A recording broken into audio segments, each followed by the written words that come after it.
Hello and welcome to the BVarsity postgame show. Hi, Trevor. What were you saying again? You saying something about you're going to do what on Sunday? You're going to Disneyland? I'm going to Disneyland. All right, on Sunday, Chris McCullough's going to Disneyland tonight too. So yeah, let's get the show on the road. We have week 4. It was another crazy week. I mean, there was just great games all over the place, surprises all over the place. Another week that was brutal for our prediction record. I'm just going to go weep in the corner and go. I think drink after this one. But hey, let's get going with the scores. We got some highlights. Let's see what happened in week 4 around Kern County. We'll start with last night's game.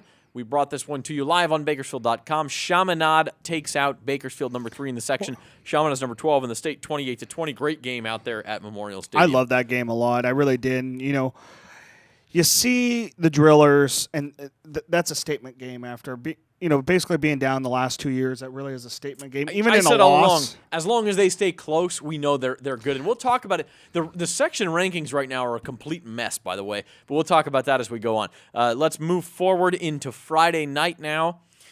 Next score was our game of the week tonight, and that is Liberty beating Buchanan 35-14. The Patriots fell behind 7-0, scored 35 unanswered points, 14 of those thanks to Mr. Johnny Balderas, who had a 90-yard kickoff return and a 43-yard interception return, both for touchdowns. He's the big play guy. The offensive and defensive lines did the rest for Liberty. And I'll tell you what, the Patriots beat a very good team tonight in Buchanan, beat them like a drum, and they did it with a lot of sophomores. Bryson Falconer left this game with a concussion. Sophomore Isaiah Hill comes in. He does the job. Sammy Stewart, a sophomore, goes over 100 yards, and both sophomore starters on the offensive line. Yeah. Bryson, one of them Daniel Viveros and Bryson Lindsay. I was blanking on the last name. So 4 sophomore starters there on the line or in the backfield, and Liberty just continued to pour it on Buchanan, held them to 179 yards on offense. So we do have some highlights from this game. Let's roll right into those. Here is Buchanan opening the scoring. Zach Fresno right up the gut and showing off his speed.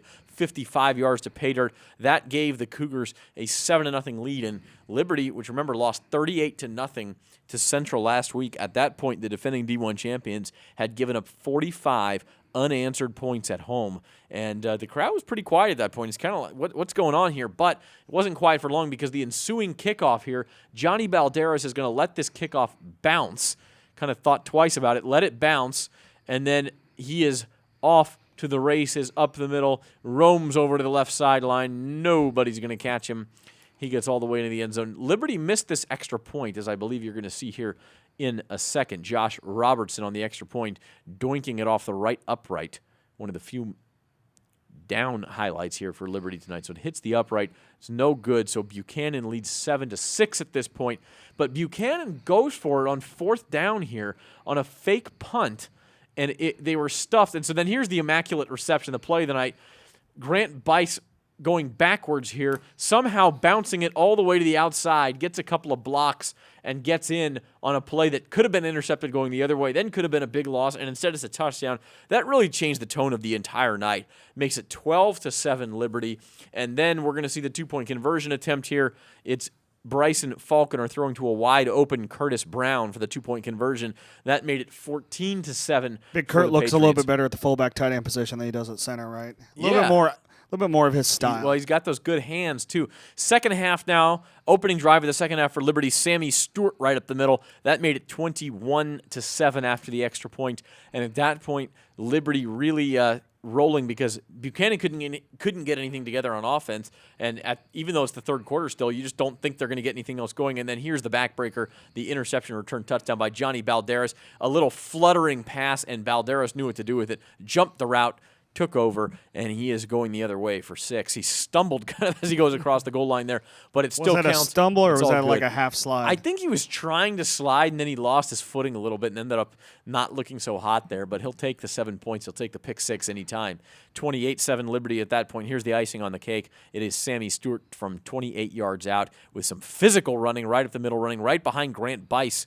Or actually, that was Zach Griffin. He was running behind there and taking it to the house. Sammy Stewart with 2 touchdowns and 119 yards on the night. That made it 35-7 Liberty. And then Buchanan has a touchdown with its backups late in the game. So for Liberty, look, that's how you respond. That's how you bounce back. Now, that's how you respond. We'll get to the score in a minute. And Central beat the you know what, the daylight out of Frontier tonight, 56-17. Central's a pretty darn good team. It was 42-3 at the half. Guys. We can 49-3 after the opening kickoff of the second half was taken back. So we can talk about a lot of teams at number one. Right now, the team playing better than anybody. I don't know if they deserve to be number one because of the opening loss to Bullard, but Central's playing better than anybody by far. I agree. Yeah, and that includes Bakersfield in my book. Let's move on.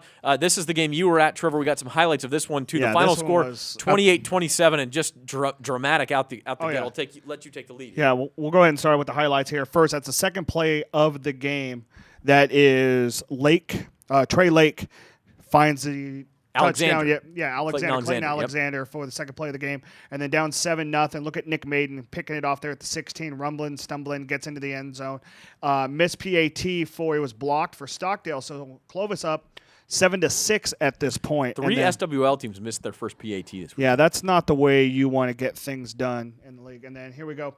Ruley finding Jalen Smith there in the corner of the end zone. Absolutely phenomenal throw and a catch. Ruley kind of faked. You saw that he faked right, came all the way to his left and found Smith, who really is turning into just a fabulous running back or a wide receiver for Stockdale. Yeah, you throw it up, he can go get it, huh? Yep.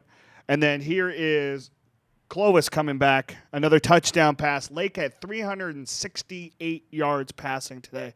Absolutely, 86, 4 touchdowns. There's one of them. And then here it is. We're in the third quarter now. And on fourth down, right? Yeah, on fourth down. This is Stockdale taking a 21-14 lead. Elijah Ortiz, on the 2-yard touchdown pass. And then Clovis scores 14 unanswered in the fourth quarter. Another one from Lake to Frazier. Tyson There's the Frazier, Lake and Frazier show. Yeah, 1 of 3. Frazier had 189 yards receiving for him. Stockdale coming back, though. It is right now at this point, it's 28-21. That's 2.5 seconds left. So now 28-27. 19-yard touchdown pass to Smith. And so they go instead for of going two. for the PAT, they go for 2. Elijah Smith just gets held up there by Clayton Alexander. Ortiz. Yeah. Elijah Ortiz. I've done that twice already. Gets held up there by Clayton Alexander. And Clovis, at this point, 2.5 seconds left. Stockdale still has a chance for the onside. Of course, even if they get it, it's Frazier a Hail Mary grabs situation. it. Yeah, it's a Hail Mary situation. And there it is, 28-27. I don't fault Brett Shelton for going there in that moment either. Oh, absolutely not, because you get to overtime, you got to deal with Trey Lake more. Trey Lake's been throwing the ball all over the yard. Stockdale scored twice on fourth downs, so they were doing everything they could to stay in this game. You absolutely go for the win right then and there, and you just credit number one Clovis for coming up with a play. Now, having said that, the game comes down to a 2-point conversion. Clovis also has won a game in overtime this year against Turlock, which also beat Clovis West tonight, so that's a good team. But Clovis has not been dominant. They have the best set of victory against a good schedule of anybody in the section. Exactly what we were saying about the Cougars last year as well. Yeah. And they made it all the way to the D1 title game before losing to Liberty. This is a team with a terrific offense with Trey Lake, Brendan Frazier? Tyson Frazier, not Brandon Frazier. Yeah. That's Encino, man, buddy. Tyson Frazier. I'm all over the map with these. You first like names that, this huh, weekend. Chris?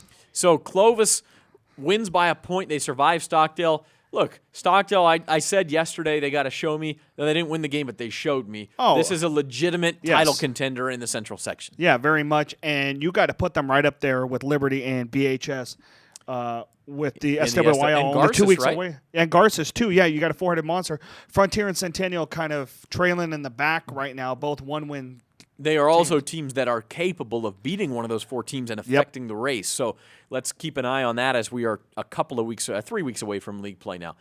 Here's another one of the big games of the night. Both teams 3-0 coming in, and East had the lead most of the night. Highland goes up 21-20 early in the fourth quarter, but it's Ray Marquez for East who answers with the touchdown. He has the last laugh, and the Blades win it 27-21. And David Finucchi's East High Blades are 4-0, everybody. That's incredible. When you think about what the Blades have had to go through, I mean, last year they had a forfeited game, and then they kind of tailed out, kind of tetered out at the end of the year. They 1-8, right? Yeah, 1-8 last awful. year. They didn't have a game, and then it was just you didn't know what was happening. And then Finucchi, a guy synonymous with Kern County football, gets a rejuvenation with these Blades, and they're 4-0 now.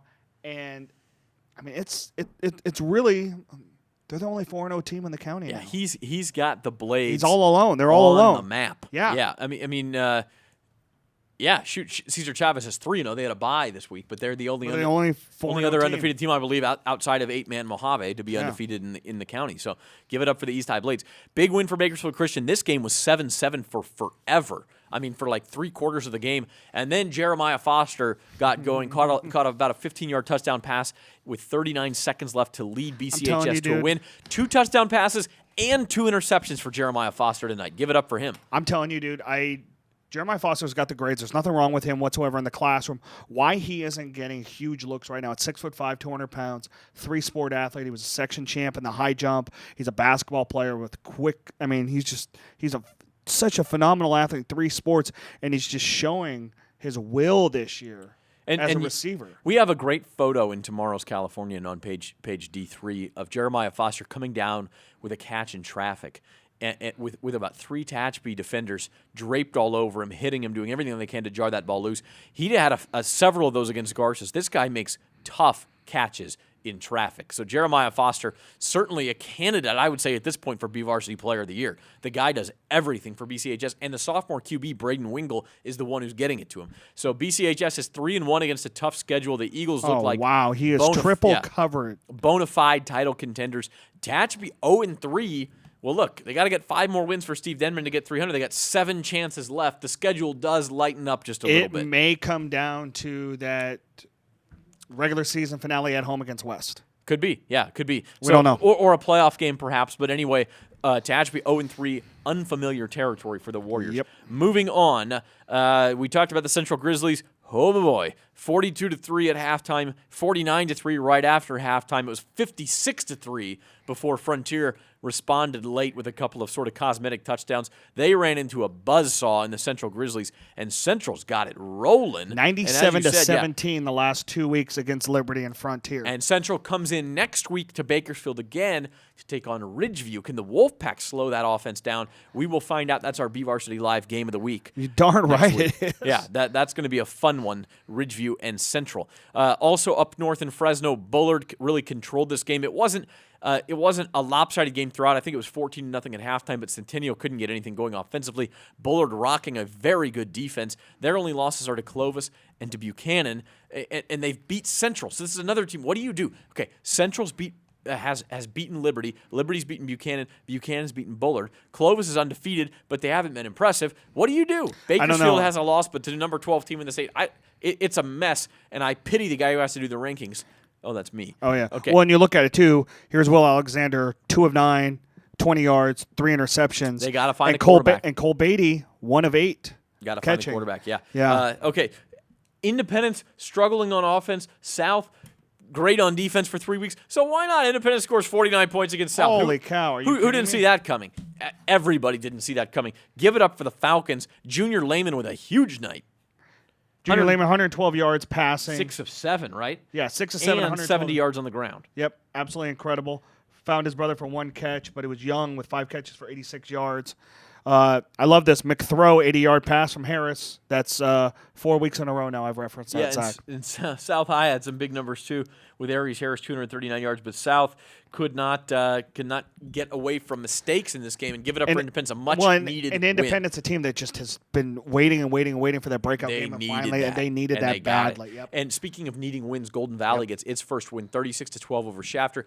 This was a game that Shafter statistically dominated in the first half, but they were still down 14-3 because of turnovers, and then Golden Valley statistically dominated in the second half, and the Bulldogs end up beating the Generals. Let's move on.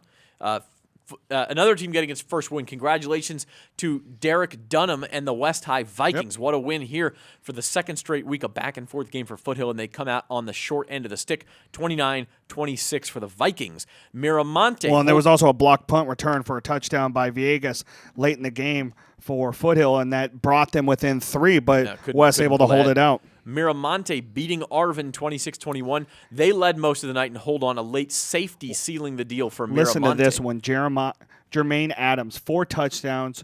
He had 5 rushes, 125 yards, 2 touchdowns, returned 1 for 80 yards, and had another, actually it was 3 rushing touchdowns. 5 rushing, 3 of them for touchdown, 125 yards, and returned a kickoff, 80 yards. It's like they used to say about Chris Carter. All he does is score touchdowns. Yes. DELANO, the defense coming up big for the Tigers.